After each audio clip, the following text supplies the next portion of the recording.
Anda kembali bersama kami dalam Pro Kontra. Kita lanjutkan, saya ke Pak Nasih ini ya. Mungkin disambung tadi ya bahwa ya silakan. Saya nyambung tadi yang disampaikan oleh Bang Ifdal tadi soal harga-harga tadi itu ya. Kalau itu bisa kita perdebatkan, perdebatannya bisa panjang lah.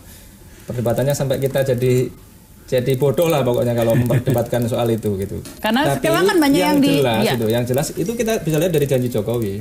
Janjinya misalnya mau tidak ngutang misalnya. Ternyata kan justru sebaliknya, utangnya jauh lebih banyak. Nah, kalau itu kan sesuatu yang tidak debatable. Jokowi mengatakan bahwa dia tidak akan ngutang, tetapi dia ternyata ngutangnya jauh lebih banyak gitu ya. Dibandingkan yang lalu-lalu gitu. Nah, ini kan satu hal yang sekali lagi tidak bisa diperdebatkan. Artinya apa? Ada kalkulasi-kalkulasi yang tidak tepat, yang mestinya ya kalau dia mau ngutang sebenarnya dulu waktu kampanye bilang aja mau ngutang gitu. Tapi karena kampanye bilang ada uangnya. Iya, waktu kampanye kan bilangnya ada uangnya, tinggal mengerjakan aja gitu. Artinya kalau sampai seperti ini kalkulasinya kan keliru. Berarti melihat realitas pada saat itu tidak tepat.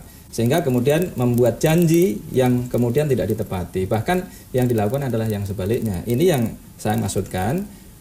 Hal-hal yang nyata yang bisa dilihat oleh siapapun dengan kapasitas akses kepada informasi, kapasitas intelektual yang ya pokoknya semuanya lah ya, publik bisa menilai itu karena ini nyata.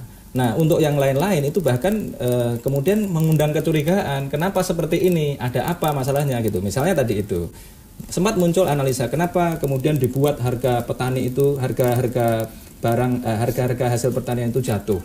Itu kemudian muncul kan kecurigaan dan ini menyebabkan masyarakat jadi cemas gitu. Misalnya harga yang rusak tadi belum saya singgung misalnya garam misalnya. Kan tidak mungkin Indonesia yang pantainya itu termasuk yang terluas terpanjang di dunia tapi garam seperti ini gitu. Nah, ini ada apa gitu? Muncul spekulasi kemudian. Jangan-jangan ini adalah skenario untuk memiskinkan petani justru malah dan kemudian agar mereka menjual tanahnya misalnya. Nah, maka saya juga ingin menyampaikan kepada para petani, orang-orang yang ada di desa-desa itu, apapun yang terjadi jangan jual tanah kalian, jangan jual tanah Anda agar kita ini bisa mempertahankan kedaulatan kita gitu. Karena tadi ini kita sudah merasakan bahwa kejadian-kejadian ini pada ujungnya nanti akan membahayakan mereka sendiri gitu. Jadi mereka sekarang pada posisi sulit dan kesulitan itu akan makin bertambah. Nah, karena kesulitan makin bertambah, kecenderungan ini Anda bisa cek ini ya di kampung-kampung itu misalnya. Mereka sudah jual tanah karena punya kebutuhan-kebutuhan. Jadi memang ada besar. Seperti apa ya, selain memiskinkan istilahnya Pak Nasih, memiskinkan petani agar kalau analisanya agar jual tanahnya, di Jakarta juga gitu, PBB dinaikkan agar jual rumahnya kemudian pindah di luar Jakarta di pinggiran. Apakah memang padahal janjinya tidak seperti itu begitu kan? Ya memang kan antara janji yang dikampanyekan dengan kemudian realitas setelah pemerintah itu terjadi kalkulasi dengan apa yang exciting yang sudah bekerja gitu kan. Jadi kan Pak Jokowi ini mewarisi satu sistem ekonomi yang pada periode sebelumnya, misalnya berkenaan dengan hutang luar negeri, berkenaan dengan tata niaga gula, tata niaga beras, tata niaga bawang dan sebagainya itu kan sudah berjalan. Nah, ketika Pak Jokowi masuk, dia mulai menata itu. Nah, penataan yang dilakukan oleh Pak Jokowi itu sangat radikal sehingga membuat industriawan yang bergerak di bidang itu melakukan counter balik. Misalnya dalam hal minyak misalnya ya, dengan pembubaran Petra. Akibatnya industriawan yang selama ini mendapatkan rente dari Petra itu kemudian melakukan serangan balik. Sama dengan tata niaga beras yang biasanya kita mengimpor ya, kemudian ada kebijakan Pak Jokowi untuk menyetop itu. Industriawan yang biasa mengimpor itu kemudian melakukan perlawanan juga. Nah, ini kan tidak serta-merta bisa ditangani dalam waktu yang cepat. Penataan tata niaga yang sudah berlangsung lama itu dan dicoba dinormalkan ya, itu memang membutuhkan waktu. Nah, memang ada distorsi dalam kasus yang tadi disampaikan. Tapi kalau masalah tadi itu ya, bahwa sebenarnya yang disoroti tadi soal ngutang-ngutangnya ini ya. Nah, kalau utang itu penumpukan aja. Nah, sebetulnya kan utang yang sekarang terjadi itu kan selain dari bunga dari yang lalu, akumulasi. Dari yang kemudian juga memang ada utang-utang baru yang sifatnya sebetulnya nggak terlalu signifikan. Dan itu utang yang memang bisa dibayar gitu.